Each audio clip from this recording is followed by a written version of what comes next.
आपने एक कहावत तो सुनी होगी ना दोस्तों कि जल्दी का काम हमेशा शैतान का होता है। तो ऐसा ही कुछ यहाँ पर मेरे साथ हुआ है। मैंने भी ये केक का जो ऑर्डर है ये थोड़ा जल्दबाजी में करने की कोशिश की और जल्दबाजी में करने के चक्कर में मेरा ये काम थोड़ा सा गड़बड़ हो गया था।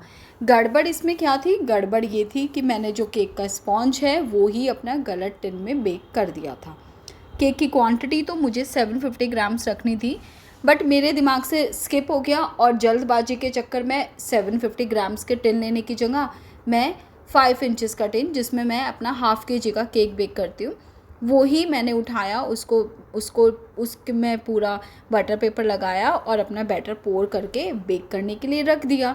लेकिन वो थोड़ी देर के बाद अचानक से मुझे याद आया कि मुझे ये 750 ग्राम्स की क्वांटिटी में बनाना है। तो फिर क्या था दोस्तों, फिर दोबारा से मुझे सारा प्रोसेस करना पड़ा, फिर से मुझे केक का बैटर बनाना पड़ा और केक को मैंने फिर से बेक होने के लिए रखा। बट इस बार मैंने जल्दबाजी नहीं की, इसलिए मैंने अपना 6 इंचेस का ही केक टिन यहाँ पर यूज़ किया है। सो केक का जो फ्लेवर है वो है बटर स्कॉच फ्लेवर, और बटर स्कॉच फ्लेवर में मैं यहाँ पर ये 750 ग्राम्स का केक बना रही हूँ। एक्चुअली मुझे इस केक को रेडी करके रखना है, क्योंकि उसके बाद मुझे कुछ थोड़ी सी मेरे यहाँ पे कुछ गेस्ट आने वाले थे, उनके लिए मुझे थोड़ी सी प्रिपरेशन करनी थी। इसलिए मैं सुबह से ही थोड़ा जल्दबाजी में चल रही थी, तभी ये मेरे से मिस्टेक हुई। अदरवाइज़ मैं हमेशा अपने केक्स को बिल्कुल टाइम लेके तब उनको प्रिपेयर करती हूँ और कामों को मैं छोड़ देती हूँ। मैं पहले केक के ऊपर ही फोकस करती हूँ कि केक की जो भी सारी छोटी से छोटी जो भी डिटेल्स है उनको अच्छे से पहले ऑब्ज़र्व करती हूँ, उसके बाद ही मैं और दूसरे कामों में लगती हूँ। केक को मैं हमेशा अपनी फ़र्स्ट प्रायोरिटी पे रखती हूँ। बट चलो, काफ़ी टाइम था, ये इवनिंग में जाना था अराउंड 7:30, तो मेरे पास पूरा दिन था इसको दोबारा से बेक करके फिर से बनाने का। सो जो एक्स्ट्रा जो मेरे से बन गया था स्पॉन्ज 5 इंचेस का, उसका भी मेरे पास एक ऑर्डर आ गया था, तो वो भी मैंने बनाकर दे दिया था केक। सो यहाँ पर मेरे केक की क्रम कोटिंग कंप्लीट हुई। क्रम कोटिंग के बाद हमेशा की तरह मैंने उसको फ्रिज में रखा सेट होने के लिए। वो अच्छे से सेट हो गया, तो फिर मैंने उसकी यहाँ पर फ्रॉस्टिंग के लिए उसको बाहर निकाला। फ्रॉस्टिंग मुझे पहले वाइट कलर से ही करनी है, कोई दूसरा कलर यहाँ पर हम इसमें ऐड नहीं करेंगे। बट हाँ, मुझे इसके ना थोड़ी सी अलग कलर का इफ़ेक्ट इसमें देना है, लेकिन हमेशा मैं क्या करती हूँ कि पूरी क्रीम में ना वो कलर मिक्स नहीं करती हूँ। उससे क्या होता है कि अगर क्रीम आपकी एक्स्ट्रा हो गई है तो वो टोटली आपकी वेस्ट है। ये बिल्कुल भी मैंडेटरी नहीं होता है कि फिर से वो क्रीम यूज़ हो जाए। बट वाइट क्रीम को आप अगर बच जाती है, आपने उसको रख दिया एयर टाइट कंटेनर में, तो आप उसको नेक्स्ट डे अपने किसी भी केक में क्रम कोटिंग के लिए यूज़ कर सकते हो।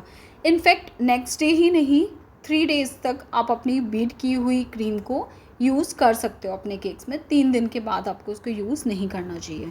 सो यहाँ पर मुझे इसके ऊपर थोड़ा सा ये लाइट पिंक और थोड़ा सा लाइट पिंक से एक शेड डालकर 2 अलग अलग शेड्स की यहाँ पर इस तरह से ये मुझे फॉल्स लाइन इसके ऊपर बनानी थी। मतलब इसको साइड से मुझे पिंक कलर का इफ़ेक्ट देना था, और उस पिंक कलर के इफ़ेक्ट के बाद मुझे यहाँ पर ये वाइट चॉकलेट गनाश की ड्रिपिंग्स इस तरह से इसके ऊपर बनानी थी।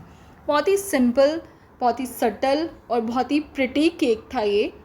और जिनका बर्थडे है वो भी इस केक की तरह बहुत ही क्यूट और बहुत ही प्यारी हैं। मतलब पिंक कलर का केक है, तो मैं एक बर्थडे गर्ल के लिए बना रही हूँ।